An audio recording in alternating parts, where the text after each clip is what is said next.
Ahanoktada Nirelgi Mingsel YouTube channel asigi maikaidigi mayambu ikoknona taramno okchari mayangi mafamda kudol tamjana magidamak ngasi horror romantic oiba story makhak puduna lakchari wari asigi mamingdi thawai adugi potloifam wari asibu ibirakpa tangbi guru mayung hauji wari asi mayam punna taminarasi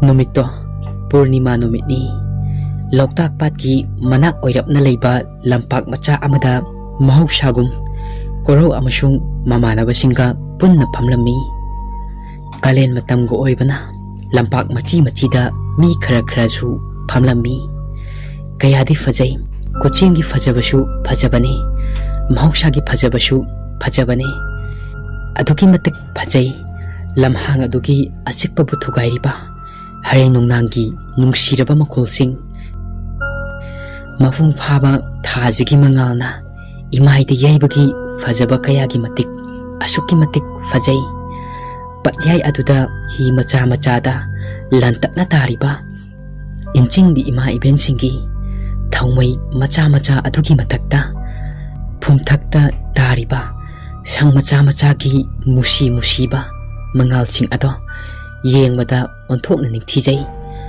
tung olaga yengubadana Korongan bohoiki khungi aroibada tariba yum paring paring singi maingal sing angakpane ing taplaba liri liri patya adudagi ungkatlagliba namiba nungsit aduna haksang yebadadi karibu kari hairuni lampakta phamiba mising adudi mayum mayumda hanjini khangnaramde patya aduga naklapna mompham masu leirammi lampak aduda phamlibasing adudi mongpham lei haibagi aki akhang leiramde korohanba mamanabasing aduda makhoi khul adugi phajabasing ado angomtang oina macha khaina mamanabasing aduda hairammi mamanabasing ado khalluba tawbanate makhoi khul adugi phajabasing ado wari iba chairi iba saitya wanglaba mi amagumna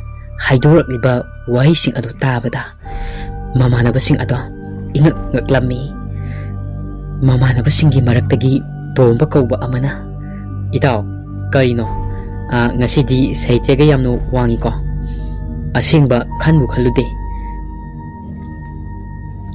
aikhoigi khulse onthoknasu phajai ko chumdro itaw mayam chummi hainarai tomba thamoi singba phagi tawganba awaba bakhal khangandaba Koro hanbagasu yum naknana leiba yamna luna tinajaba marup amani atai makhoiki marup sing adudi laikai amata oijarabasu khara khara yum ama ani kanaraga leibane matam ado khara khajik thengsilakle hi tongduna nga phanaramba ima iben singsu mayum maikai panglakle lampak aduda phamlamba mising adusu mahi changnakhre Adapo khara makhaidi lalapna phamnari yunga busu yaunari makhoidi khonjel wangda isai bu sapo marai bu yetpo asum taunari korau hanbana itausa wari amabu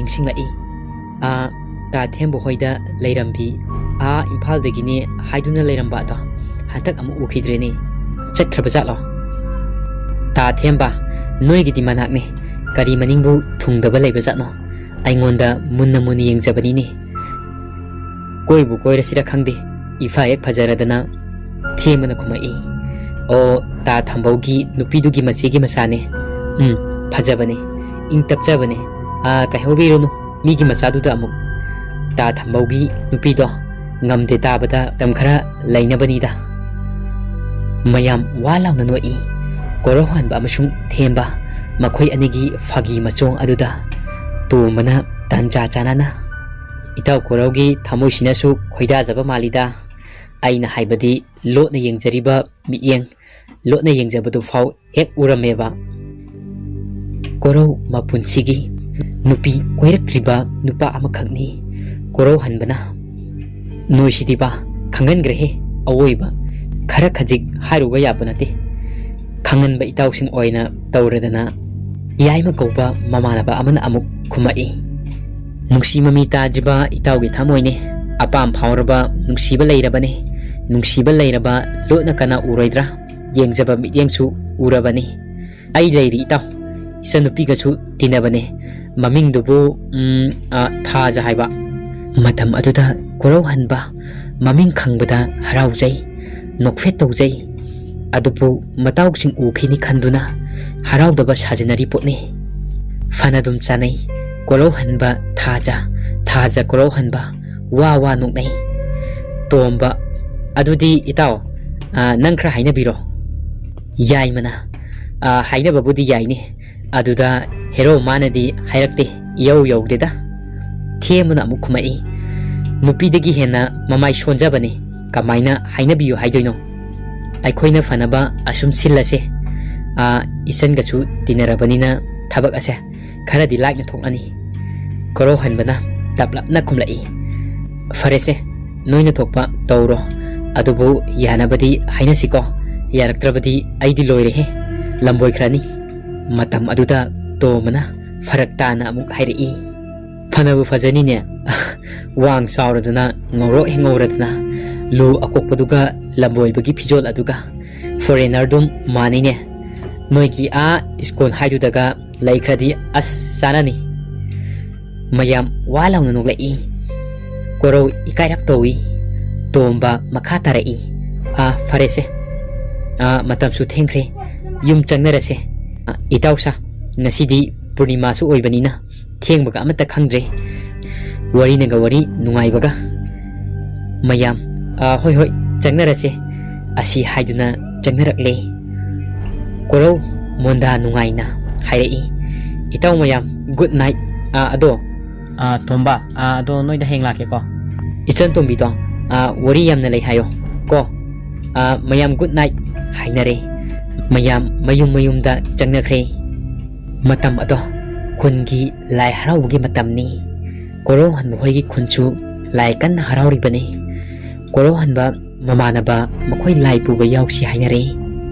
Korau hanbagi mamanaba sing mapi marol ningthina leitinglaba matung tomba hauraga makhoi ani thiembu hoida thiemba hauba laklammi. Tomana kaubu kawe maimit kase karimata tairakte khara teheluse. Makhoi ani hainaraga shumlakle. Asum lakpana thiembu hoigi yum yaurakle. Thiembabu kawi tomba amasung korongna anirak ahumlap kawi. Adubu karimata khumlakte. Anirak ahumlok kaurakpagi matung imungdagi ichan tumina khumlakle. Tare laikai hero ngaktenine ichan tumbina khumlai. Korongna ichan leibagi kebiyu haiduna malem leisanambiyu haiduna laklibane. Wari amasu laikibane ichan da haigadaba. Tomana amuk pangthidi thidabanida aikhoisu korongna ngaikhoba ichan thoi nang aina haiduse khanglaba. Ichan thoina loina khangjare nasa leiri sidi lao da tomba da koro ai kada imanabi amale hobane mangonda khelamo aikhoida kauruge. Thoiba amadi korau hanba ichan thoigi kada changlai. Hek changlakpada nupi ama maning olaga masa semduna leirammi. Nupi aduna mi khara changlakpagi makhol khara tarakpa aduda mapi marol masa cheksinjanaba semjin chajinrami. Maitei nupi asengbini sam machu amuba masam aduna makhwang yawi wang chawi ngaroi sabani. Yengbada ningthijai. Korongna asumna ibema nabung aikhoisu laipuba yaudoine khara fajanaba sembiyo malem leisasu nambiyo asumna hairei. Nupi aduna hoi bung hairaga mamai leithorei. Nupi ado atai kanasu oiramdre. Korau hanbagi thamoi hukibi thaja oirami. Korau hanba thaja oiramba aduda pungak ngaklammi. Hainingai leitana haraujaki. Tawfam lakfam ama ikhang khangdana nungi murti amagum laikre. Thajasu korau bu khanjabagi maithongda mami tarami. Mitfam hongdana yengjaduna nihak leikhi. Tanja aduda tomana koraugi masada khuningna thinjalai. Yare ꯊꯦꯡꯈ꯭ꯔꯅꯤ ꯂꯩꯕꯧ ꯆꯣꯡꯕꯅ ꯍꯥꯜꯂꯅꯤ ꯍꯥꯏꯔꯛꯏ ꯀꯣꯔꯧ ꯍꯟꯕ ꯊꯥꯖ ꯍꯥꯏꯐꯦꯠ ꯏꯈꯥꯏꯔꯞ ꯇꯧꯏ ꯊꯥꯖꯅ ꯏꯕꯨꯡꯁꯤꯡ ꯂꯥꯛꯑꯣ ꯃꯂꯦꯟ ꯃꯩꯁꯥ ꯅꯝꯕꯤꯔꯒꯦ ꯂꯥꯛꯑꯣ ꯊꯥꯖ ꯃꯈꯨꯠꯇ ꯄꯥꯎꯗꯔ ꯄꯞ ꯑꯃꯅ ꯀꯣꯔꯧꯒꯤ ꯃꯃꯥꯏꯗ ꯇꯩꯕꯤꯔꯝꯃꯤ ꯑꯗꯨꯒ ꯃꯂꯦꯟ ꯃꯩꯁꯥ ꯅꯝꯕꯤꯔꯦ ꯀꯣꯔꯧ ꯋꯥ ꯑꯃ ꯐꯥꯎꯕ ꯉꯥꯡꯈꯤꯗ꯭ꯔꯦ ꯇꯣꯝꯕꯁꯨ ꯊꯥꯖꯅ ꯀꯦꯕꯤꯔꯦ ꯏꯆꯟꯊꯣꯏ ꯆꯪꯂꯛꯂꯦ ꯏꯕꯨꯡꯁꯥ ꯃꯂꯦꯟ ꯃꯩꯁꯥ ꯅꯝꯕ ꯂꯣꯏꯔꯕ꯭ꯔꯣ ꯄꯨꯡꯁꯨ ꯊꯦꯡꯂꯦ ꯆꯠꯅꯔꯁꯦ ꯍꯥꯏꯔꯛꯏ ꯃꯈꯣꯏ ꯄꯨꯟꯅ ꯆꯠꯅꯕ ꯊꯣꯛꯅꯔꯛꯂꯦ ꯊꯦꯝꯕꯁꯨ ꯊꯣꯔꯛꯂꯦ ꯄꯨꯟꯅ ꯆꯠꯃꯤꯟꯅꯔꯦ ꯂꯥꯏꯕꯨꯡ ꯌꯧꯔꯦ ꯂꯩꯕꯧ ꯆꯣꯡꯅꯕ ꯄꯔꯦꯡ ꯂꯦꯞꯅꯔꯝꯃꯤ ꯀꯣꯔꯧ ꯍꯟꯕ ꯊꯥꯖꯒꯤ ꯄꯣꯄꯥ ꯁꯦꯝꯅꯕ ꯍꯣꯠꯅꯖꯩ ꯃꯃꯥꯟꯅꯕꯁꯤꯡꯅꯁꯨ ꯀꯣꯔꯧꯒꯤ ꯃꯑꯣꯡ ꯑꯗꯨ ꯎꯕꯗ ꯊꯥꯖꯒ ꯄꯣꯄꯥ ꯁꯦꯝꯍꯟꯈ꯭ꯔꯦ ꯊꯥꯖꯁꯨ ꯀꯣꯔꯧꯕꯨ ꯂꯣꯠꯅ ꯂꯣꯠꯅ ꯌꯦꯡꯖꯩ ꯊꯥꯖꯒꯤ ꯃꯅꯥꯛꯇ ꯀꯣꯔꯧ ꯂꯦꯞꯂꯛꯄ ꯑꯗꯨꯗ ꯍꯔꯥꯎꯖꯩ ꯂꯥꯏꯒꯤ ꯂꯥꯏꯕꯧ ꯆꯣꯡꯕ ꯍꯧꯔꯦ ꯅꯣꯡꯗꯝꯕꯅ ꯑꯁꯨꯝ ꯊꯣꯛꯎ ꯇꯝꯂꯝꯕꯅ ꯇꯥꯟꯖꯥ ꯑꯗꯨꯗ ꯅꯣꯡꯁꯨ ꯅꯨꯡꯁꯤꯠꯀ ꯂꯣꯏꯅꯅ ꯁꯤꯠꯄ ꯆꯨꯕ ꯍꯧꯔꯛꯂꯦ ꯈꯥꯛꯄ ꯂꯥꯎꯕꯁꯨ ꯌꯥꯎꯔꯤꯕꯅꯤ ꯊꯥꯖ ꯑꯃꯗꯤ ꯀꯣꯔꯧ ꯃꯊꯃꯣꯏ ꯑꯅꯤꯒꯤ ꯏꯍꯨꯜ ꯃꯥꯏꯊꯣꯡꯗ ꯑꯃꯗꯤ ꯃꯇꯧꯅ ꯌꯥꯅꯕꯒꯨꯝ ꯎꯠꯂꯝꯃꯤ ꯊꯃꯣꯏ ꯑꯅꯤꯒꯤ ꯏꯔꯥꯡ ꯑꯃꯗ ꯂꯥꯏ ꯄꯨꯔꯤ ꯃꯇꯝ ꯑꯗꯨꯗ ꯅꯣꯡ ꯀꯟꯅ ꯈꯥꯛꯂꯛꯏ ꯈꯪꯍꯧꯗꯅ ꯊꯥꯖ ꯃꯈꯨꯠꯇ ꯄꯥꯏꯔꯤꯕ ꯂꯥꯏꯒꯤ ꯄꯣꯠ ꯑꯗꯣ ꯊꯥꯗꯈꯤ ꯈꯪꯄ꯭ꯔꯦꯛ ꯈꯪꯉꯤ ꯃꯌꯥꯝꯅ ꯇꯍꯣꯏꯗꯦ ꯀꯔꯤ ꯃꯇꯧꯅꯣ ꯍꯥꯏꯅꯔꯝꯃꯤ ꯈꯨꯗꯛ ꯑꯗꯨꯗ ꯑꯃꯥꯏꯕ ꯑꯃꯥꯏꯕꯤ ꯆꯪꯂꯛꯇꯨꯅ ꯀꯣꯛꯊꯣꯛ ꯁꯦꯡꯗꯣꯛꯄ ꯇꯧꯔꯦ ꯑꯁꯨꯝꯅ ꯃꯈꯣꯏ ꯂꯥꯏ ꯄꯨꯕ ꯂꯣꯏꯔꯦ ꯂꯥꯏꯕꯨꯡ ꯑꯗꯨꯗ ꯈꯨꯟꯒꯤ ꯑꯉꯥꯡꯁꯤꯡ ꯑꯃꯁꯨꯡ ꯐꯝꯅꯥꯏꯕꯁꯤꯡꯒꯤ ꯖꯒꯣꯏ ꯈꯨꯊꯦꯛ ꯑꯃꯗꯤ ꯗꯦꯟꯁ ꯄ꯭ꯔꯣꯒ꯭ꯔꯥꯝ ꯇꯧꯔꯝꯃꯤ ꯊꯥꯖ ꯏꯆꯟꯊꯣꯏ ꯀꯣꯔꯧ ꯊꯦꯝꯕ ꯑꯃꯁꯨꯡ ꯃꯈꯣꯏ ꯄꯨꯟꯅ ꯐꯝꯃꯤꯟꯅꯗꯨꯅ ꯌꯦꯡꯃꯤꯟꯅꯔꯝꯃꯤ ꯃꯌꯨꯝꯗ ꯆꯠꯇꯨꯅ ꯃꯐꯤ ꯃꯔꯣꯜꯁꯨ ꯍꯣꯡꯂꯨꯗ꯭ꯔꯦ ꯊꯥꯖ ꯏꯄꯥ ꯄꯥꯈꯠꯅ ꯏꯆꯟꯊꯣꯏꯗ ꯑꯁꯨꯝꯅ ꯍꯥꯏꯔꯛꯏ ꯏꯇꯥ ꯉꯁꯤꯗꯣ ꯑꯩ ꯌꯥꯝꯅ ꯄꯥꯈꯠꯂꯦ ꯅꯣꯡ ꯈꯥꯛꯂꯛꯄ ꯃꯇꯝ ꯑꯗꯨꯗꯅꯤ ꯑꯩꯒꯤ ꯇꯨꯡꯗꯒꯤ ꯀꯅꯥꯅꯣ ꯑꯃꯅ ꯈꯪꯅꯤꯡꯏꯜꯂꯛꯄꯒꯨꯝ ꯇꯧꯔꯛꯏ ꯑꯗꯨꯗ ꯈꯨꯠꯇ ꯄꯥꯏꯔꯝꯕ ꯄꯣꯠ ꯑꯗꯣ ꯇꯥꯈꯤꯕꯅꯤ ꯑꯩ ꯌꯥꯝꯅ ꯀꯤꯖꯩꯌꯦ ꯏꯆꯟꯊꯣꯏꯅ ꯑꯁ ꯏꯇꯥ ꯅꯪꯒꯤ ꯋꯥꯈꯜꯅ ꯑꯣꯏꯔꯝꯒꯅꯤ ꯀꯔꯤꯁꯨ ꯇꯧꯔꯣꯏ ꯉꯁꯥꯏ ꯑꯃꯥꯏꯕ ꯑꯃꯥꯏꯕꯤꯅꯁꯨ ꯀꯩꯁꯨ ꯇꯧꯔꯣꯏ ꯍꯥꯏꯔꯛꯏꯗꯨꯗꯤ ꯇꯥꯟꯖꯥ ꯑꯗꯨꯗ ꯀꯣꯔꯧꯅ ꯀꯧꯔꯛꯏ ꯊꯥꯖ ꯏꯆꯟꯊꯣꯏ ꯊꯔꯣꯏ ꯆꯨꯞꯂꯨꯁꯦ ꯂꯥꯛꯑꯣ ꯅꯣꯡꯁꯤꯁꯨ ꯍꯥꯡꯈ꯭ꯔꯦ ꯂꯥꯛꯑꯣ ꯂꯥꯏ ꯍꯔꯥꯎꯕꯗ ꯊꯔꯣꯏ ꯆꯨꯞꯄ ꯍꯥꯏꯅꯔꯤꯕꯅꯤ ꯍꯥꯎꯕꯒꯤ ꯆꯥꯡꯗꯤ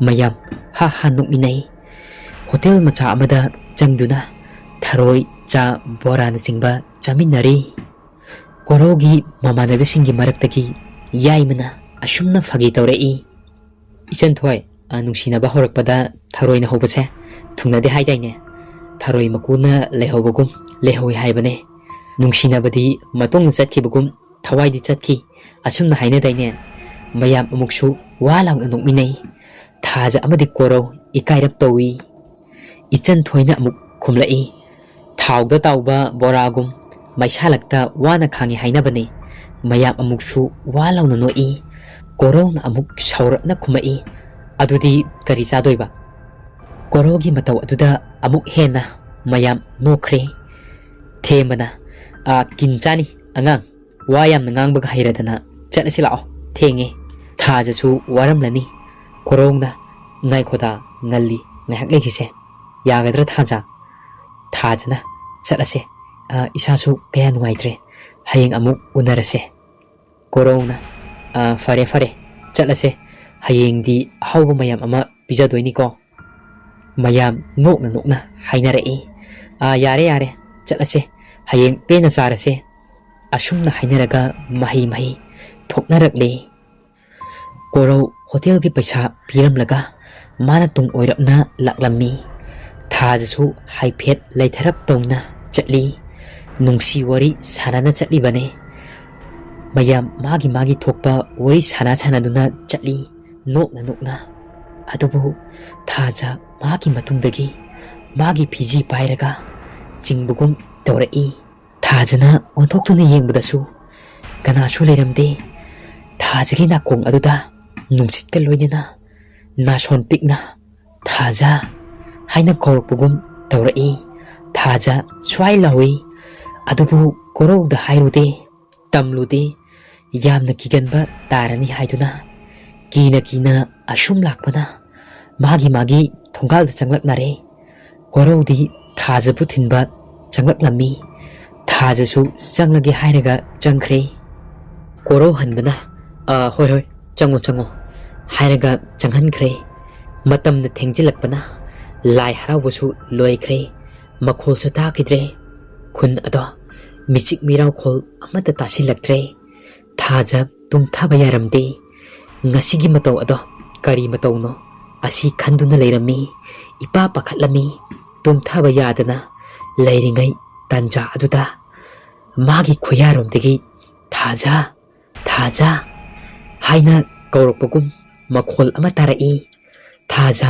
magi ming kaurokpa aduda mamit mana chap yungkhre karino tawrisi haina manakong ado tapna thangkatlaga tai Thaja khomluba tawramde khonjel ado amuk takidre Thaja mapi ira cheli tawriba ado karino khanduna mayumda chatningbanasu loirami mi kawduna hodokadabasu kijabana kawba ngamlamde Thajana khalami hayeng hek nonganbaga mayumda chatlage lepkhre asumna wakhal khallingaidane amuksu Thaja haina kawrakliba ado Thaja handakti kiba henman kiduna khonjel phathaba ngamdana madom chabu kanna kawrai idomcha tabro idomcha